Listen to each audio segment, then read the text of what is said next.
I think the era of uninterrupted dialogue with Pakistan is over. Actions have consequences. जो external affairs के minister हैं जयशंकर साहब, उन्होंने एक प्राइवेट इवेंट था दिल्ली में, उसमें बात करते हुए उन्होंने कहा है कि अनइंटरप्टेड यानी बिला तात्तुल मुज़ाकरात का जो दरवाज़ा है वो बंद हो चुका है और एक्शंस हैव कॉन्सिक्वेंसेस, ये इन अ वे उन्होंने वार्न किया है पाकिस्तान को। दूसरा उन्होंने कहा कि कश्मीर से इंडिया ने आर्टिकल 370 रिमूव करके कश्मीर का किस्सा ही खत्म कर दिया है। अब पाकिस्तान अगर कुछ भी करेगा तो इंडिया उसका मुंह तोड़ जवाब देगा, खामोश नहीं बैठेगा। अब कश्मीरी कहते ही नहीं है कि हमने पाकिस्तान के साथ जाना है या आजाद होना है। इवन के जो हमारे पास कश्मीर है वो भी हमसे तंग है।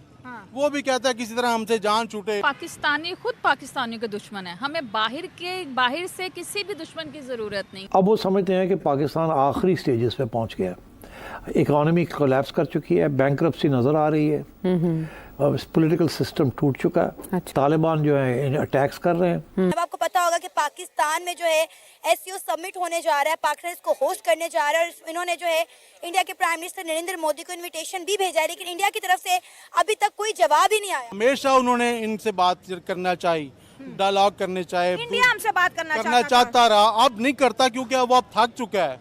भाई किस लिए, अब तो हमसे अपने नहीं बात करते, घर वाले नहीं करते। अब हमारे ऊपर कोई प्रेशर नहीं है कि हम आपके साथ बातचीत करें, अब हम आपको और कमजोर करेंगे। हाँ, उन्होंने कहा कि हम रिएक्ट करेंगे, डायरेक्शन पॉजिटिव हो या नेगेटिव, बाकी जाए हम रिएक्ट करेंगे। उनके लहजे मुस्तकबिल के इशारे दे रहे हैं। और अब उनके जो एक्सटर्नल अफेयर्स के मिनिस्टर हैं जयशंकर साहब, उन्होंने एक प्राइवेट इवेंट था दिल्ली में, उसमें बात करते हुए उन्होंने कहा है कि अनइंटरप्टेड यानी बिला तात्तुल मुज़ाकरात का जो दरवाज़ा है वो बंद हो चुका है और एक्शंस हैव कॉन्सिक्वेंसेस, ये इन अ वे उन्होंने वार्न किया है पाकिस्तान को। और फिर उन्होंने कहा है कि वी आर नॉट पैसिव। इसका क्या मतलब है भारत की पॉलिसी में? क्या ये वो इन्होंने फ़र्क लफ्ज़ इस्तेमाल किए हैं। अजीत दोवल साहब जो उनके नेशनल सिक्योरिटी एडवाइज़र है, उन्होंने और लफ्ज़ इस्तेमाल किए थे। अच्छा। वो बलूचिस्तान की काफ़ी अरसे से बात कर रहे हैं। मैंने कल इशारा किया था कि शर्म शेख 2012 में नहीं 2009 में शर्म शेख इजिप्ट के अंदर एक मुज़ाकरात हुए थे जहां मनमोहन सिंह गए थे और इंडिया की तरफ से और हमारी तरफ से यूसुफ रज़ा गिलानी थे प्राइम मिनिस्टर। वहाँ एक कम्युनिके इशू हुई जिसमें हमने इंडिया को कहा आप तस्लीम करें, आपका हाथ है बलूचिस्तान के अंदर, और उन्होंने कहा आप तस्लीम करें कि आपका हाथ है कश्मीर के अंदर। तो दोनों ने फिर ये कम्युनिके में ये कहा कि आप ये नहीं करेंगे, उन्होंने कहा आप ये नहीं करें। अच्छा। तो जब वो वापस आए मनमोहन सिंह साहब, तो इंडिया वालों ने कहा कि आपने ये क्यों तस्लीम किया, आपको तो नहीं करना चाहिए था, बिकॉज हम कह रहे हैं वो टेररिज्म कर रहे हैं, अब आप तस्लीम कर लिए कि हम भी टेररिज्म कर रहे हैं। तो खैर वहाँ काफ़ी शोर पड़ा। मतलब मेरा कहने का कि उनका हाथ वहाँ 2004 के बाद जैसे यहाँ वो कहते हैं ट्रबल्ड वाटर्स, तो फिशिंग वहाँ उन्होंने करनी शुरू कर दी। अच्छा। तो अब वो बहुत बड़े पैमाने पे इन्वॉल्व है।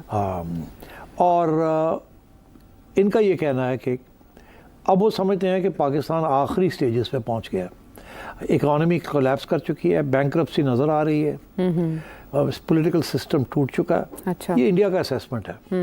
और सेसेशनिस्ट मूवमेंट शुरू हुई भी है, वहाँ ये कंट्रोल नहीं कर सकते, तालिबान जो है अटैक्स कर रहे हैं और इसको मुल्क को बचने नहीं देना हमने, क्योंकि अगर ये बच गया, ये तकड़ा हो गया, तो फिर चाइना का यहाँ इन्फ्लुएंस बहुत ज़्यादा, और इंडिया चाइना का जो प्रॉब्लम है जिसमें अमेरिका भी मुलव्वस हो जाता है, because India is part of the American axis.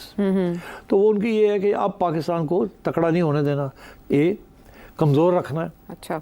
दूसरा ये कि चाइना को पाकिस्तान के अंदर पाँव नहीं जमाने देना, सिपेक को नहीं चलने देना, बिकॉज सिपेक के साथ पाकिस्तान भी मजबूत होता है। ठीक, क्योंकि जाहिर है सिपेक चलेगा तो पाकिस्तान को रॉयल्टीज मिलेंगी, पाकिस्तान के अंदर इंडस्ट्री लगेगी, इकोनॉमी उठेगी। तो मैं समझता हूँ कि we are in trouble. Afghanistan के साथ हमारे तल्लुकात अच्छे नहीं है, इंडिया के साथ हमारे तल्लुकात अच्छे नहीं है, अमेरिका के साथ हमारे तल्लुकात अच्छे नहीं है, बुरे भी नहीं है मगर अच्छे भी नहीं है। इनके साथ तो बुरे हैं ना, ईरान के साथ भी इतने अच्छे नहीं है। तो we are in very serious trouble. अब कैसे यहाँ से निकलेंगे और किसके साथ कहाँ जाके हम बैठेंगे? चाइना के साथ खड़े रहेंगे, अमेरिका के साथ रहेंगे, ईरान का क्या होगा, अफगानिस्तान का क्या होगा, तालिबान का क्या होगा, इंडिया का क्या होगा? मैं समझता हूँ हमारे पास कोई पॉलिसी नहीं है, कोहेरेंट होलिस्टिक पॉलिसी, कि ये सब चीज़ों को सामने रख के एक इनकलाबी किस्म की सोच के साथ पाकिस्तान को बचाया जाए और नए अलायंसेस बनाए जाएँ, नए तरीके के साथ बात को आगे बढ़ाया जाए एक तरफ। दूसरी तरफ फिर इंतहा पसंदी, मजहबी इंतहा पसंदी बढ़ने लगी है। तो I think there are a lot of points और foreign and domestic, and it's going to be a tough ride. Tough ride, but SCO के इनविटेशन भेजना नरेंद्र मोदी जी को, और फिर उसके बाद ये इवेंट्स होना बलूचिस्तान के, और अब ये जवाब।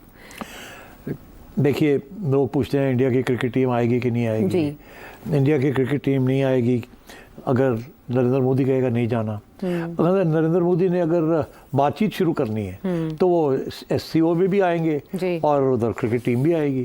और अगर उन्होंने बातचीत नहीं करनी और पाकिस्तान को टाइट करके रखना है और सेसेशन मूवमेंट्स को स्ट्रॉन्ग करना है और यहाँ बदअमनी फैलानी है एंड सो ऑन, तो फिर आप समझ ही लें क्या होगा। बिल्कुल। जयशंकर के लहजे में आज उनके जो मिनिस्टर हैं, उन्होंने उनके पानी लहजे फेर से, दिया, उन्होंने कहा जी ये SCO और ये बातें कर रहे हैं, क्या ये बातें कर और रहे उन्होंने हैं, कहा Kashmir is done, the issue of और कश्मीर इज डन। आपने कोशिश कर ली, आप फेल हो गए, हम कामयाब हो गए, अब हमारे ऊपर कोई प्रेशर नहीं है कि हम आपके साथ बातचीत करें या अब हम आपको और कमजोर करेंगे। हाँ, उन्होंने कहा कि हम रिएक्ट करेंगे, डायरेक्शन पॉजिटिव हो या नेगेटिव, वाकया जाए हम रिएक्ट करेंगे। उनके लहजे मुस्तकबिल के इशारे दे रहे हैं।